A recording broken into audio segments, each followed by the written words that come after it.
Greetings once again, and thank you for joining me. This is Dennis Kelly of First Impressions Media, and today we're going to step into video number 2 in our series of 10 for the top 10 advertising mistakes and how to avoid them.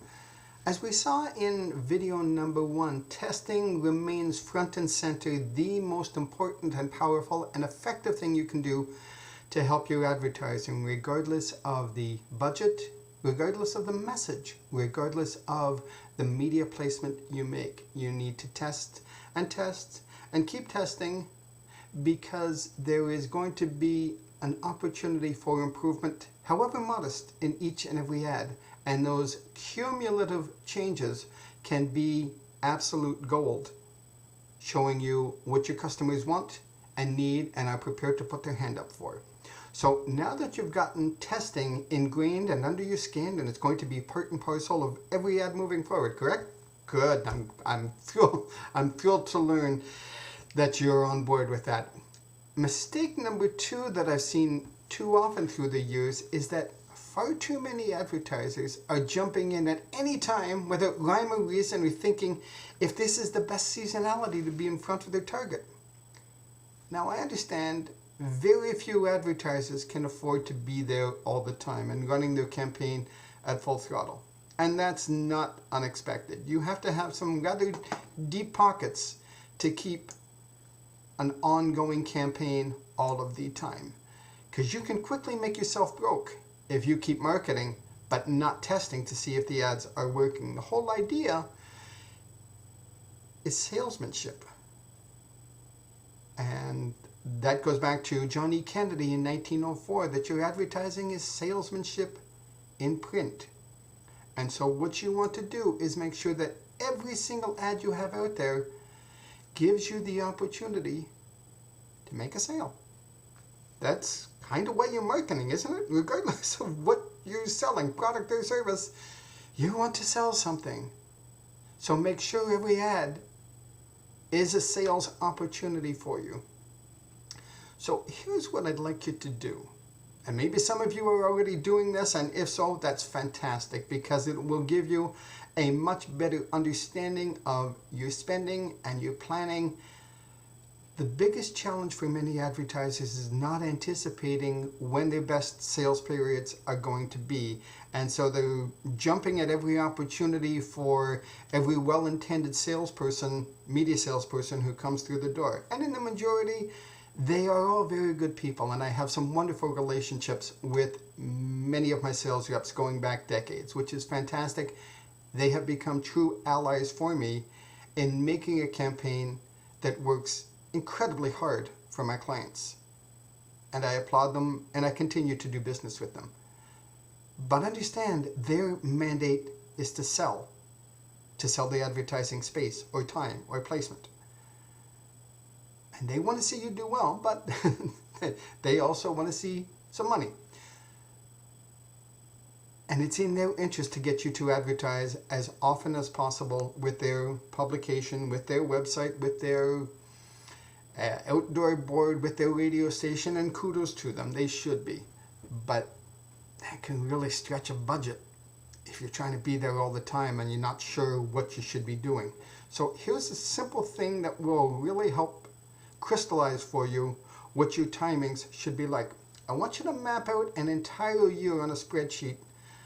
Now, it can be any fiscal if you prefer, but for simplistic sake, I try and stick to a calendar, January to December. I want you to pick any 2 sales periods. If you have more, that's great, but 2 is easier to work with. So the times where you have some sales history showing you your best months. Your product's seasonal applicability will determine the key sales potential period. So let's say April and May for spring, and then November and December for winter are your best sales periods. And I actually have several clients in different industries where that is exactly the case. Those are the pivotal periods for them. What I want you to do is devote up to 50% of your annual ad budget to support these 2 windows. That's where perhaps upwards of 80% of your business is coming from. So you should be giving those 2 key periods the best opportunity to maximize your exposure, put so much of your marketing muscle in there, because they are driving the majority of your revenue. Now, these are the key times that you want to be making sure your name is out there on an ongoing basis, and they will get your most attention and your most support. Now, the remaining 8 months of the year will share the remaining 50% of the budget, and perhaps you devote 30% to 6 months and 20% to the remaining 2 months. You can divvy that up as you feel comfortable and as your cash flow allows. But what this does, and it's been my experience, that it gives you sustained presence to have some modest exposure, so you're always on your prospects' radars. You don't have to be running full throttle all the time, but it allows you to ramp up your presence in the 4 heaviest months split between spring and winter. And you have maybe 6 months that are second tier and that need some increased support, but they're not the same demand period, or you don't have to be with your foot on the pedal quite as aggressively through those periods. The intensity is not as critical as your key periods. Then the lightest months, for some advertisers, that's the summer period, June, July, maybe August, when people are at last vacationing or not really in an aggressive mode of of work because the outdoor beckons. Those might be your lighter periods. Please keep some spending out there. You don't want to lose all of the equity and all of the awareness that you've built up through your spring periods. But so you want to have some ongoing presence, however modest, just to make sure that your key audience knows that you're still in there pitching. Your lightest months can just be a sustaining presence.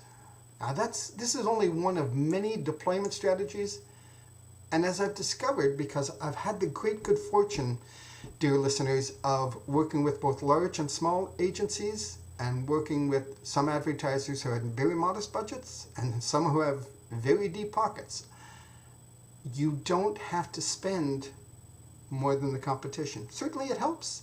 It helps to increase your media exposure when you have multiple opportunities there, but you just have to spend smarter at the right times.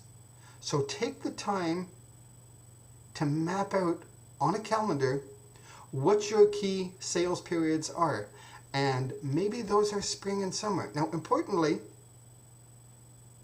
this is probably the single biggest tip I can give you. Importantly, plan early. Plan months in advance. You will save yourself an enormous amount of grief, but more importantly, you will save an enormous amount of money. So take the time to map it out and spend smarter. It's been my privilege. Thank you. I look forward to seeing you on video number 3.